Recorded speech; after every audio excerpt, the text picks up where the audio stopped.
welcome to Fresh Fishing, guys. We got a bit of a different video for you today. It's all based around a baiting pole that we've recently invested in. So as the title of the video says, we bought a baiting pole on eBay.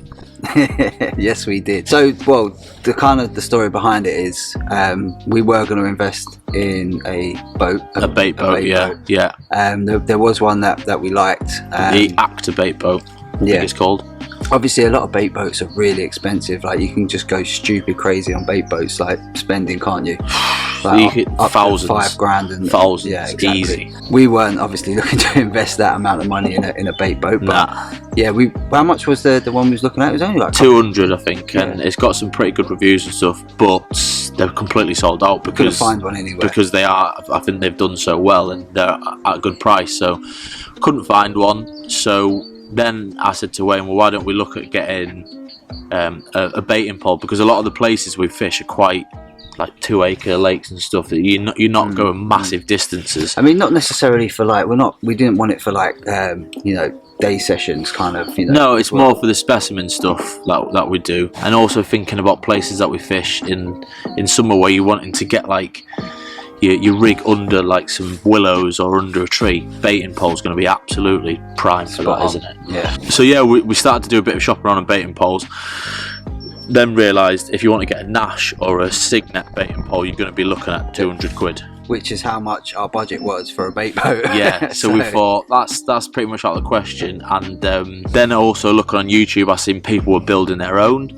And can we be bothered with that? We've got enough on with doing the channeling, fishing and family lives and stuff, so we thought that's out of the question.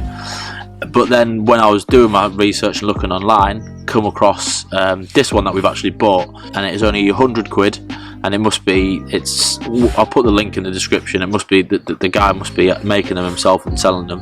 But yeah, it's £100. I think it comes as 15 or 16 metres, and then you can buy spare extra extension pieces for £6 a pop. £6, aren't they? £6 a pop. So obviously we've literally just got it. Yeah, we've literally just got it. To be fair, Foxy was having a mare with it. I did have a mare with it. Your hand's still filthy. Yeah. Where we are today is pretty muddy, and so anyway, Foxy was having a mare with it. So as we was putting the pieces together, obviously it's a long piece of equipment. So when you're screwing in the attachments to it, you need to make sure first of all that there's not too much of a bend in it, because it can pop out. Yeah, they're like the where it screws together.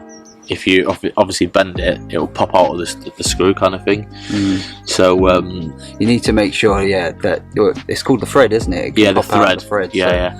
So I was basically we weren't actually putting a rig out. We were just testing it and just seeing what it was like to get in and out. And I was midway getting it out, and it popped off. Yeah. And well, here's the result. Okay, so the professionals that me and Foxy are, we started to, we wanted to use our new baiting pole. Got a couple of rigs by the island, and as you can see, it's not going too well, is it? It's not going too well.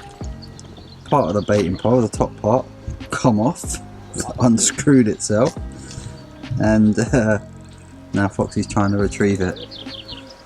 Coming. We'll get there slowly. It's coming back slowly.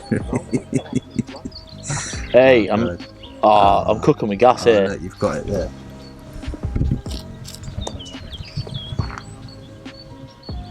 At least it floats. Well, yeah, we've discovered that. Well done, Foxy. So yeah, obviously you saw what obviously happened there. So just be careful. Like obviously, if you're going to buy this one, or you're going to buy another one, you just need to make sure you're just feeding it out like nice and low, and you're not like getting a bend in it, basically. Yeah. So I mean, we end up getting the hang of it. So obviously, the more you use it, the easier it'll become to use. Yeah, definitely. I think it is one of them things. Like we did that, and then we both put a rig out each with it, and putting the rig out, it's more just about like getting used to it, because obviously when you're pushing it out and stuff, you do get quite a lot of bend in it, and to get it where you want, you almost want to be pushing it into a different direction, and then for the wind to take it to kind of where you want it. Obviously we got the hang of it eventually, and to be fair, I mean I was quite happy with it. I think it will come in in really good use on future sessions. I think so. Like I say, in the summer, when we go to places where there's overhanging trees, and even if it's just a little margin spot, but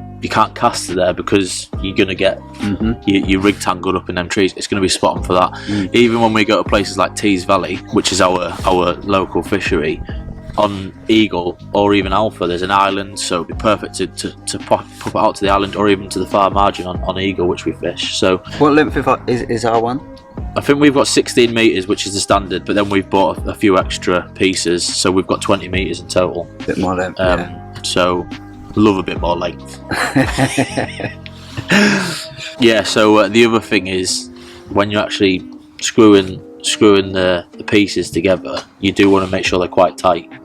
Don't you? Yeah. And what we managed to do is basically put the whole thing together and ship it all the way back there, and then kind of put it out. Feed it out, yeah. So obviously we've been quite fortunate that we've got a lot of space behind us. Yeah, that's what I was going to say. It is going to be quite hard when you've got multiple pieces and you've got it halfway out, and then you're going to screw on and get the rest out. But again, I think with using it more, you're going to pick that up, and it's more just keeping that bit absolutely steady so you're not twisting the screw. The other nice bit about this one is the end piece has got like a little rubber handle on. So once you get that on, and then you're obviously flipping it to drop your bait in, that makes it nice and easy to actually drop that bait in. Yeah, and also the floater that's on the spoon of the pole, obviously for dropping your bait in, keeps it obviously nice in the float. Obviously you saw in the video earlier that when it was out there it didn't sink. It just stayed yeah, upright. so the pole's floating, obviously the flotation like bit on the end obviously helps it stay up. So if you do happen to have a bit of an error like we did, then you know it's not gonna sail away. Yeah, it's also a fixed video, isn't it? So if you do lose your rod, I mean your baiting pole out there, just watch this video and see how to get it back. Yeah, exactly. You just get a rod and cast over it. But obviously we can't talk about other ones because we haven't bought any. We haven't had the Nash one, we haven't had the Cygnet one. But from what we've used of this today, we can see it really coming in handy and being quite a bit of useful kit for us in future sessions. Yeah, I mean, to be honest with you, like it's hard to really say. 100 quid, is it worth it at the minute? Well, it hasn't broke yet, so it works. Yeah, definitely. And it is pretty sturdy. We have been like kind of bending it about quite a bit and stuff, and it hasn't snapped or anything like that yet, which is good obviously because we've only had it this today. So and we're told that the message when you buy it is not to get mud. Yes, but it's a bit hard. It's a bit hard today, and we've got mud all over it, and it still works. So the other good thing when it does come is the fella who sells them, he's put like instructions, like you basically get a sheet with it with instructions, and then also on the baiting pole itself he's put like you might want to put a washer on here and stuff like that. So he's actually put instructions on the pole itself, which is pretty good. Yeah, that's the point. We did put a washer on the spoon, didn't we? Yeah, on the spoon for the spoon to screw in. But yeah, I would say obviously like we've only used it a little bit, but pleased with it so far. For 100 quid between us, yeah. It's pretty good. And like we said, future sessions it will probably catch us quite a few fish. You'll see it pop up in future sessions. It will be coming to Wainston's with us definitely, especially places where the fish spook really easily. That's going to be a really good way to get your rig out nice and quietly and not cause much disturbance. Yeah. So yeah, as I say, put the link in the description. Check it out if you fancy it. 100 quid, not too bad. If you enjoyed the video, make sure you give it a thumbs up, hit the subscribe button if you don't already, click the alarm bell so you get notifications, and we'll see you in the next one. Yes, we will.